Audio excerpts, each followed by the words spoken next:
Everybody, we're really excited to be having you join us today on the Archimake live presentations. This is an amazing new opportunity to share with you what we've been doing in the workshops. My name's Cheryl, and we have a really fantastic number of guests with us today as well. And we're going to introduce you to those guests now. So thank you very much for being here, and let's see if we can do this without any technical hitches. Okay, so welcome to our summer presentations. We have with us today Angela Brady, OBE, Ronan Komba from Field and Clare Bradley Architects, Dr. Pallavi Sinha, Dr. Katya Dahas, Harjinder Singh, and I think we don't have Victoria with us yet, but maybe she'll join a bit later. So Angela Brady, we're really pleased to have. She's an architect and director with Brady Malalu Architects, who works on all sorts of buildings, interiors and landscape projects. They work on housing projects, office interiors and community buildings.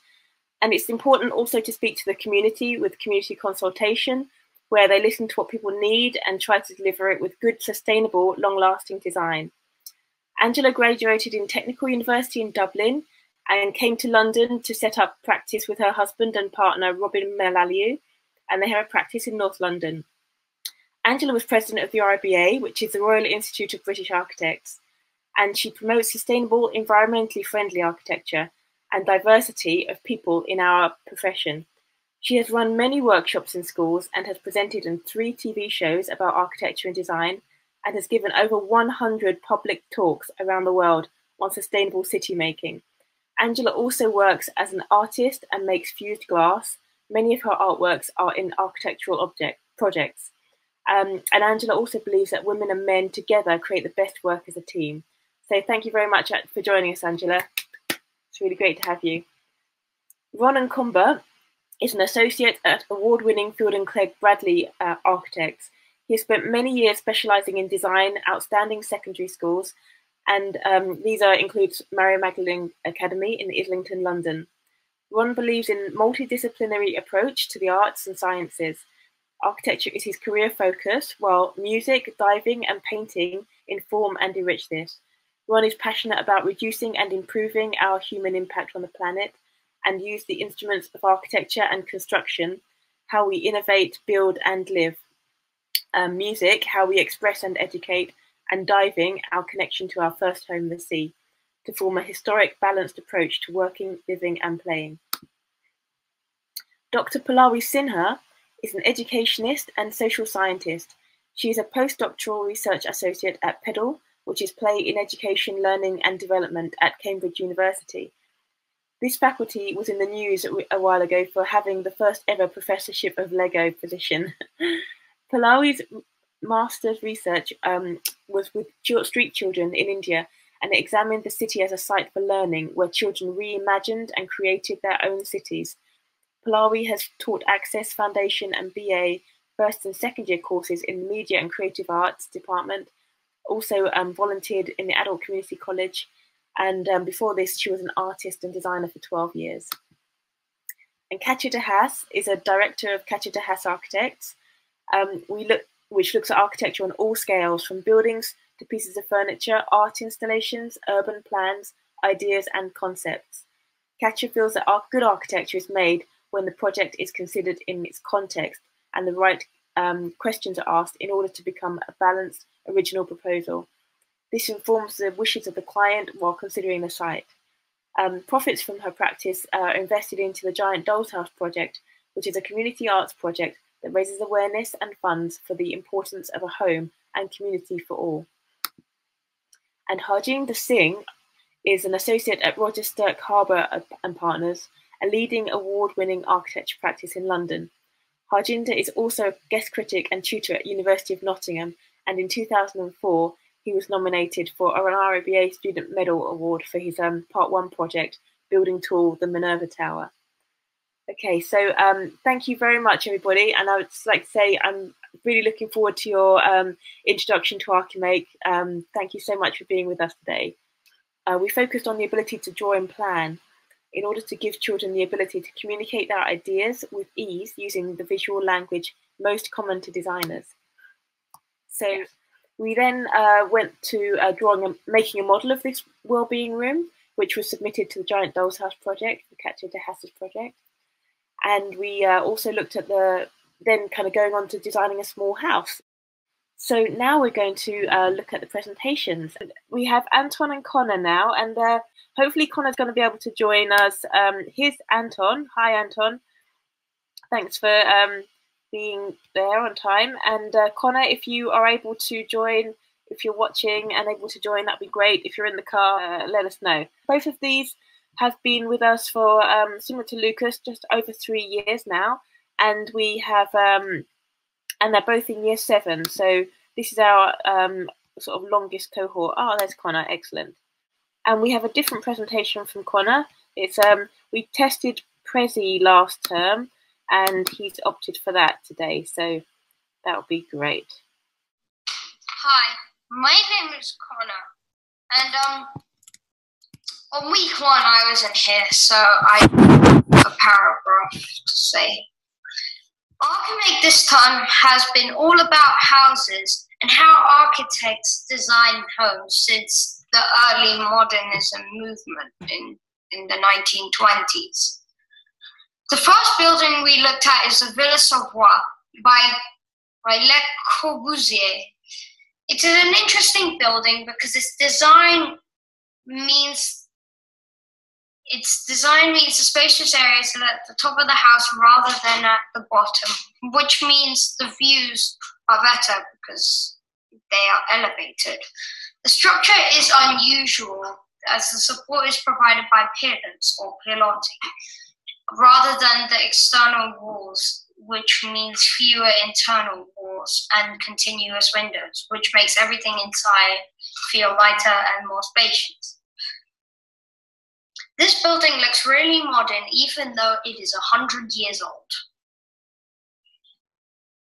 We then looked at the Schroeder house designed by Gerrit Rietveld in Utrecht in the Netherlands, I think. This house is very odd, as it includes only 3 colors, which was inspired by the artist Pierre Mondrian. I did a plan drawing of the top floor for this house.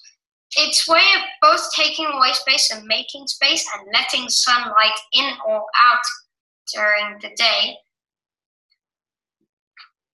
makes this really interesting, and also the fact that it is made with very simple materials, which makes it affordable. And then we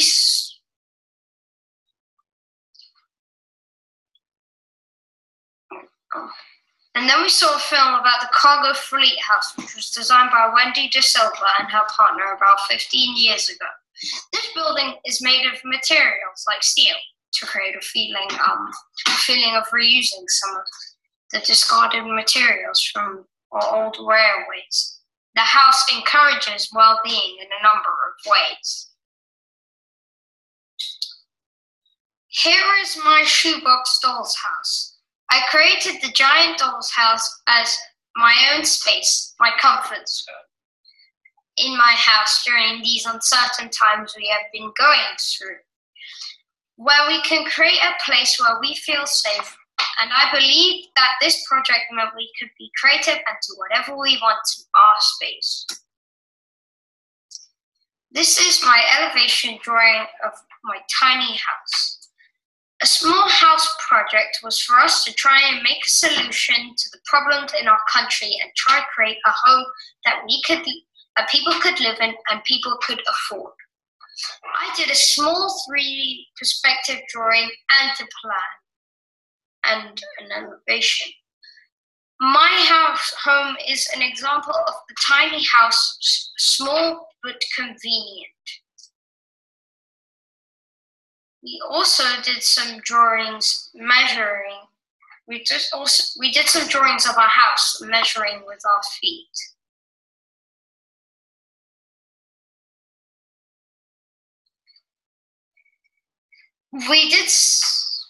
My structure is the example of a sustainable house with lots of natural light flowing in and its space. This type of house I'd expect somebody to live in who has very little money and just wants a roof over their head. And this is why I created this house. I believe my house is modern concept. I believe my house is a modern concept of a house. This house may not have any colors, but at least it's a home.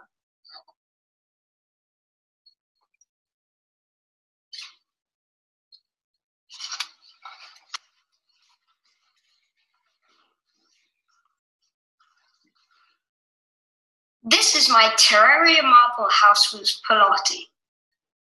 When we looked at the Villa Savoie, I decided I could recreate this place. I could make it something different. I could add some colors. I could just modify it to what I'd like. Instead of having a small area on the ground floor, I decided to just make a staircase and have two floors, one middle and one top floor. So I could make an elevated house with bedrooms above and another room above it. It's not the kind of house you would expect to see in your everyday lives. This is my enlarged marble house, as in adding on modules to create extra rooms. I have decided to elevate the first floor to make it a bit higher, and then the second floor is elevated by another set of pillars. It may be complicated to get up to the top floor, but somebody would figure it out. Now this is my plan drawing of this house, my Terraria marble house with Pilotti. Since the game is 2D and it might be quite hard to create something from a plan or a perspective drawing, I decided to create 2 extra rooms, including a reception room and a bathroom, and with the remaining rooms, a bedroom and a kitchen.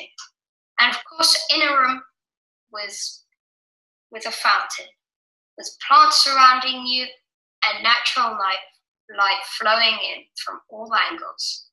Thank you for listening to my presentation, and I hope you enjoyed it.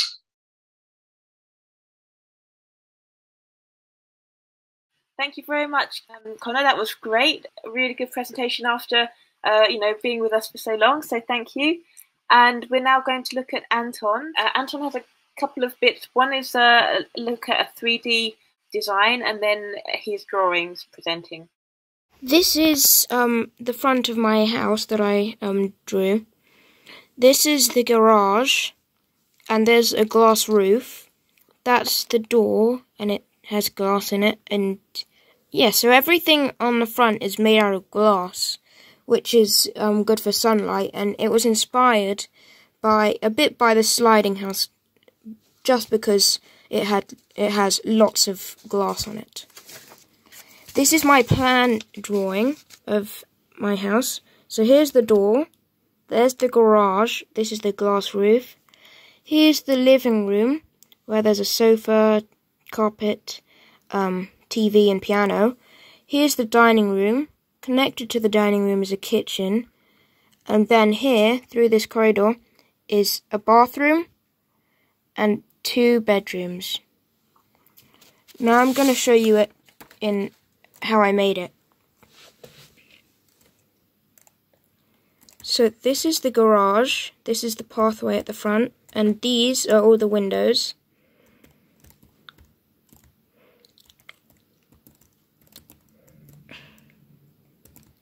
Here's my TV, here's my sofas, here's my piano, and here's a painting, or a picture of like a waterfall.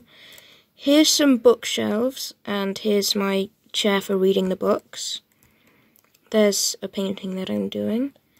Here's my dining table, my dining room. There's the Mona Lisa, a painting. Here is my kitchen with an apple pie I haven't eaten yet.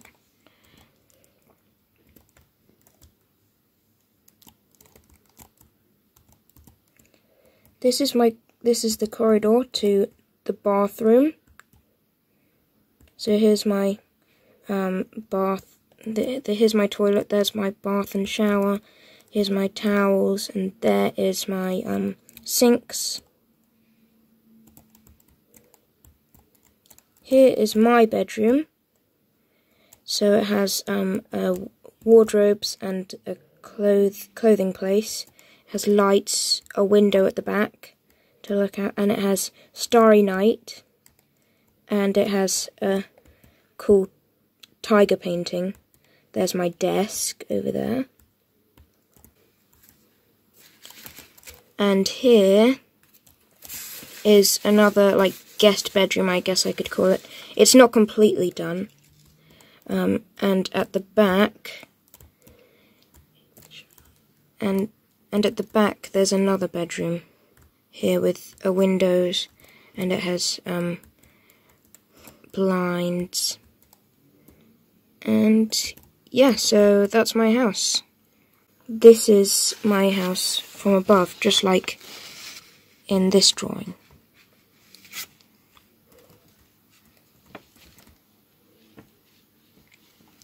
There's quite a few similarities. Hello, today I'm going to be showing all of what I've been doing in Archimake this time, and saying what I enjoyed about it. So yeah, this is my first project, the Villa Savoie by Le Corbusier, and I only had time to draw one room, but I did. It is really neat and detailed, and also because the house is enormous, there's loads of rooms, and yeah, but what I like about it is it has really big windows, long horizontal windows, going right across the house, and that it has columns. Next up is the Schroeder House by Gerrit Rietveld. What I like about this is that it's really modern, and that it also has very big windows.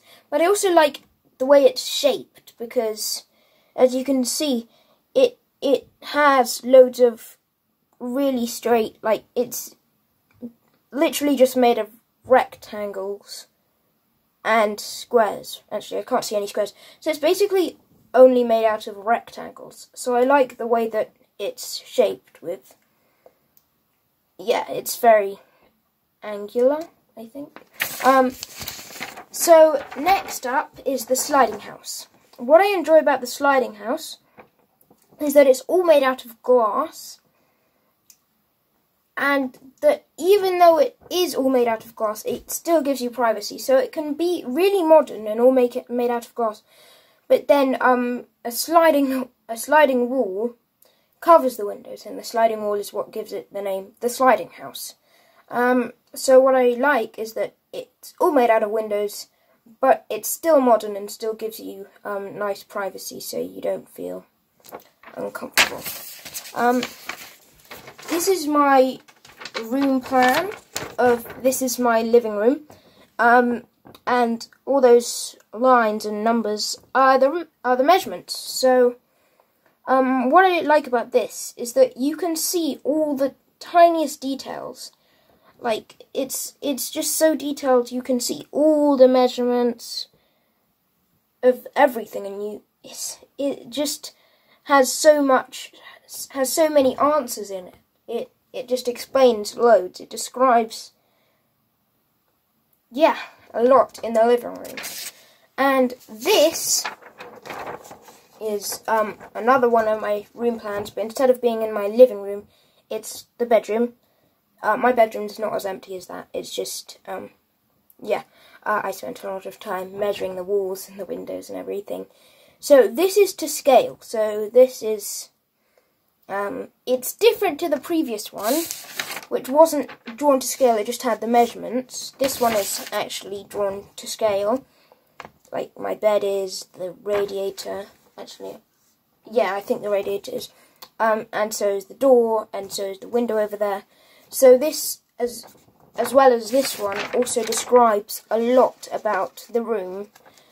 Because if I put a dot for a head there, people would be able to infer how big my room is, like approximately, from how big I am compared to it. So it explains a lot. Now this is my well-being drawing, and it's of my bedroom. So yeah, that's the double bed. There's the desk. There's the window, and the reason I like my bedroom the most is because it's just a place, if I'm angry or sad, I can just go in there and read a book or do something fun, or just lie in bed, really. And I calm down. And this is my well-being model. I do hope the chair doesn't fall out. So as you can see, this is the double bed, and this is the desk. Here's the window, and it's cut in half because the room's cut in half. So, yeah.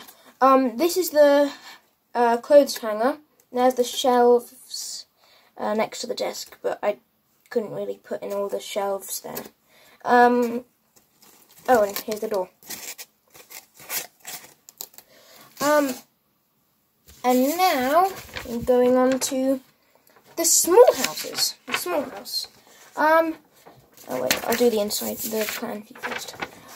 So this is the plan view of my small house. So, it basically just has all the provisions you need. So it has carpet, well, you actually don't need that. Shower, bed, barbecue for cooking, and yeah, and it's all labelled, just so nobody gets confused. And this is the place where the car connects to it, but it's also a door, so it can flip inward and become a door. And yeah, and then that was the plan, and this is the elevation of it, so you can see the wooden panels, even though that looks like bricks. And then this is a thatched roof, so you can see that in here, just the all the straw, coming out. And there's metal to take the impact when it's on the road, and there's the barbecue. And it's also all labelled, so you don't mistake that for bricks. And yeah, now I made a few tiny tweaks, and I've made my tiny home sustainable as well. So there's the desk, there's the shower.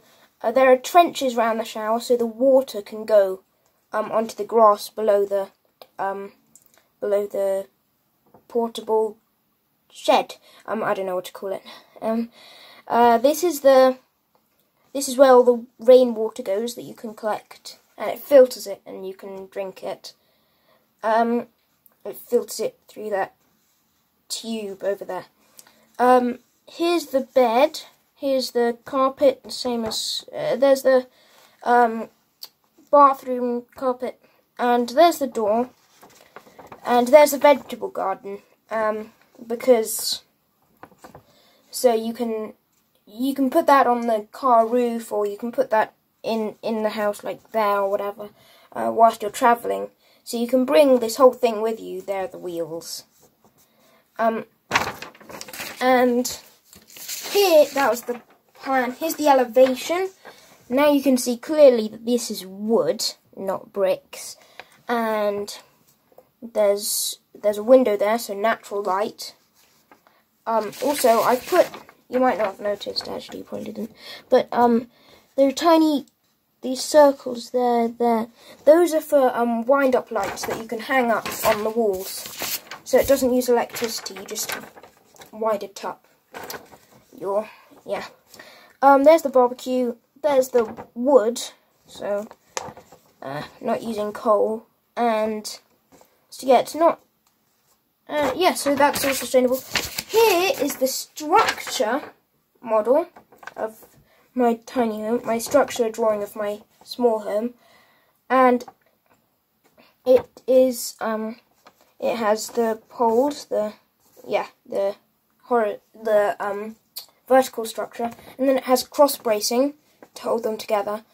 And it's kind of similar there, but there's no cross bracing on the roof. It's just horizontal lines crossing with vertical lines, like hatching. And I want my small house to help society by helping the homeless. The house will be cheap, portable, and will provide you with everything you need, ranging from food and water to washing and sleep. There will be a vegetable garden, a shower, a bed, and a rain collector. What I enjoy about Archimake is that you can learn stuff that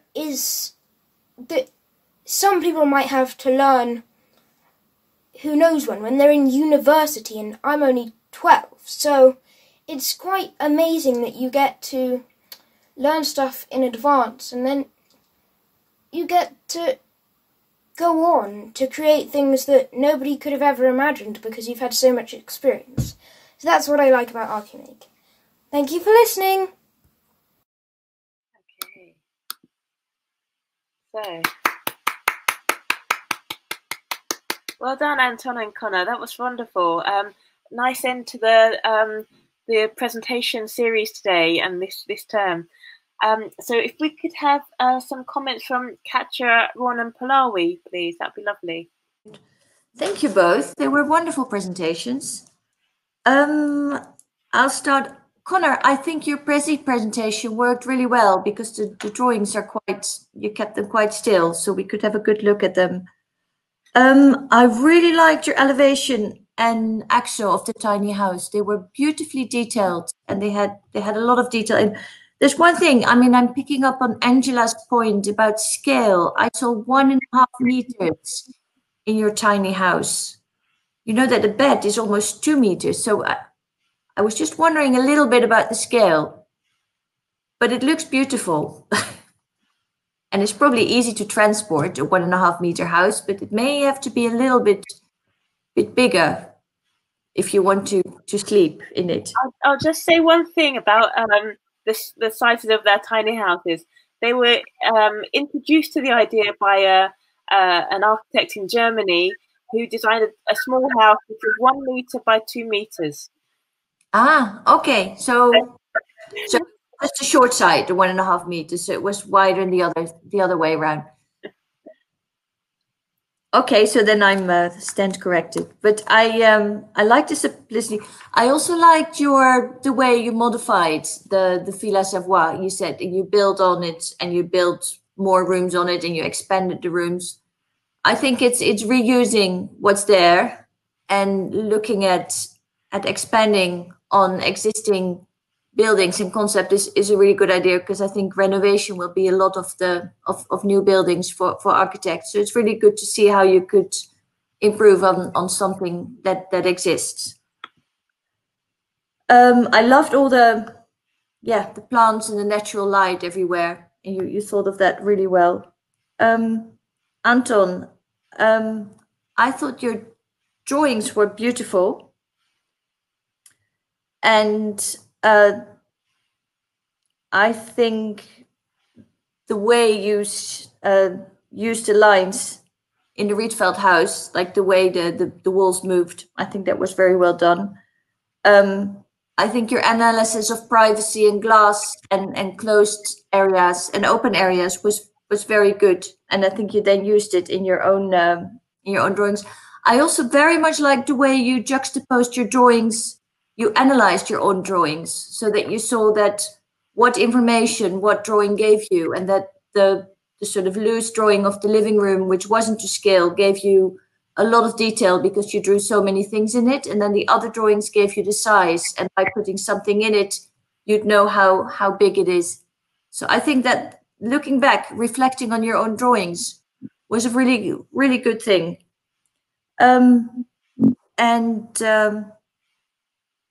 What else? Yes, I think your tiny roundhouse was nice. I think it was really nice that you made it round. I'm not sure how the bracing works in circles, but the cross bracing. And also that you thought of everything, like bringing the garden, bringing the barbecue, bringing the wood. Be quite interesting to see it all on the road.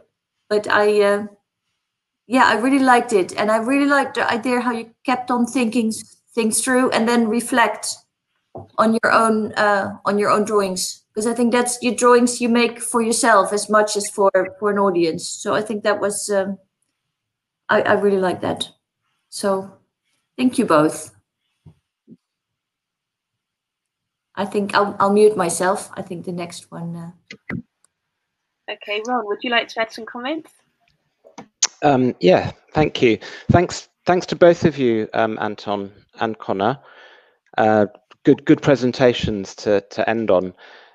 So I thought let's start with Anton. I thought your first image, that 3D perspective, was really evocative. I think it's always important when you're doing a presentation to just think of your first image, because that's the one that's going to kind of hook people.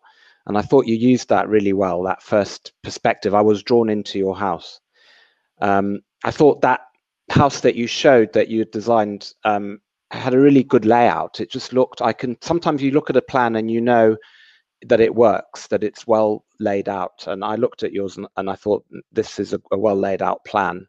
And yeah, I agree with what Katja just said about the way you captured your measurements, and you had different drawings for different things. And quite often we do that, and surveying and measuring is really important. But to keep it, quite often I'll measure up something and then I'll draw it, and then I'll realize that I might have counted something wrong. So I can go back to my drawing and check it. And I really like the way you were doing that, and you've got your title block. So I thought that idea of capturing information is very good. I loved your sectional model. I think the fact that you actually put the window in section and the door, I loved the door opening into the model.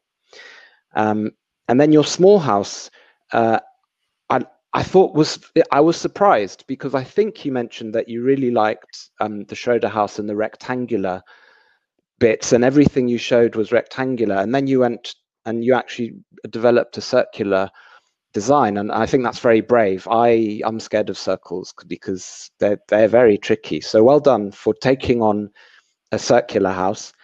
And I was interested in plan. The drawing was very scientific to me. It looked like it could be a spaceship on Mars. It kind of had these circular bits and capsules and modules. But then when I saw your sort of 3D and materials, it looked very vernacular, very like a traditional building with the walls and the roof. So a very interesting kind of how drawing something in two different ways can make it look like a different kind of building, but very, very well thought out circular design, I thought. So well done on that. And then Connor, again, yeah, kind of very similar themes, but slightly different. I again, that image of your doll's house that you had with all the objects and the colors, I just wanted to come and look into that doll's house. And I'll tell you a little secret, that when I was about your age, with my sister, we used to make dolls' houses, and we used to play with dolls and put them in the dolls' houses, and we would make our own furniture and stuff. And I think that's why I wanted to become an architect. So I encourage you to keep modeling. It looks like you put a lot of work into that with the colors and the objects. And then the Terriara marble house, forgive me if I've said it wrong.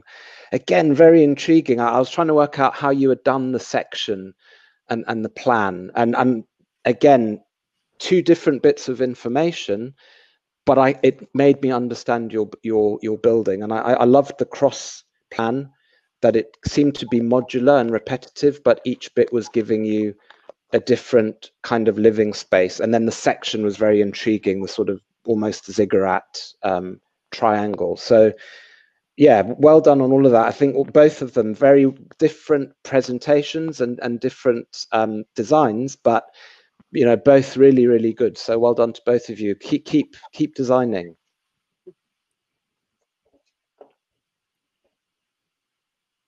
Do you guys want to unmute yourselves so you might be able to give the comment back if you like? And then we'll have Palawi's comment. Okay. So if Anton or Connor has anything you want to reply or respond, then do feel free to do so. Well, when you told me, because game that I did the building on is 2D, so I had to create like a model that doesn't look, because if I just did 2 rooms on either side of the fountain room, it would look kind of weird, and like if you built that in real life, it just looks unfinished. And so I decided to put an extra 2 rooms to make it look like formal and symmetrical, and to make it look like a proper building, if you know what I mean. Okay, thank you. Palawi, do you have anything you'd like to add? Yes, thank you. And thank you both for your presentations. They were excellent. I'll start with Connor. I thought, Connor, you exhibited excellent background knowledge. The houses that you looked at and then taking inspiration from them and the way you made them your own, that was, again, a brilliant way to go about it. You also at some point were thinking about building spaces for people in poverty. And I think that's something that is, again, quite relevant to today. And because we know that a majority of the world lives in poverty. And, in consideration of that, I think you had gone on to think about modular housing and on one side, while there were very clean lines and that modular thinking was based on, keeping repetition simple and with very clean lines. The other side, it was quite baroque, and you had from, the model that you did for the Terrari marble house. And I liked your engagement with the detailing of things, whether that was with your little little paintings and drawings that you had included. Also, you were saying that it should be a small but convenient house, and I think you really did make that effort to, take into account the different spaces that people might need for different activities or different places of being. So that was wonderful. Very well done. Anton, to go on to your work again, what thorough investigations and really investing in all the different kinds of drawings and the measurements and the planning.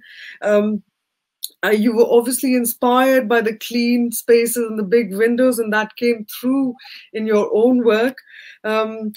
Again, I must say that there was, it was very impressive that, again, I was looking at all your houses as being rectangular, and you were, inspired by that, and then to be confronted by the round house. And then, again, the contrast between the plan looking like something that was quite modern, and when you looked at the outside, it was natural materials, and it was circular, and very much like houses that indigenous peoples or the Mbepe people of Africa might, actually live in. So there was a really great contrast, and I wondered whether that was conscious. Did you do that purposely, thinking about sustainability versus, keeping the house being mobile and still, in sort of connection with the modern world? So that was really intriguing for me too. Again, then we could see that you were thinking about, sustainability through the thatched house, thatched roof, and getting the vegetables and the garden patch inside, and being able to, having a mobile garden patch. I thought that was very interesting again. And I'd like to see how you develop that idea further. So all in all, very well done, both of you. And I won't keep you long because I know it's lunchtime, isn't it? So won't keep you there, but excellent work. Very, very impressive. Thank you. That's great. Well done. So, thank you. Enjoy your summer, and I hope you carry on drawing and designing and observing. Okay. Well done, Connor and Anton. Bye. Okay. So that was great. I thought I'd actually let them know before they completely go that we did get a comment from Femi, who we interviewed on Friday, and he's watching, saying, "Way to go, Anton!" So yeah, so there's lots of wonderful people watching on Facebook, and this is from other watchers. Excellent presentations and ideas. So we're really pleased that we are still live and that you are still watching. It's great, and that we're able to share what's being discussed in such a broader audience.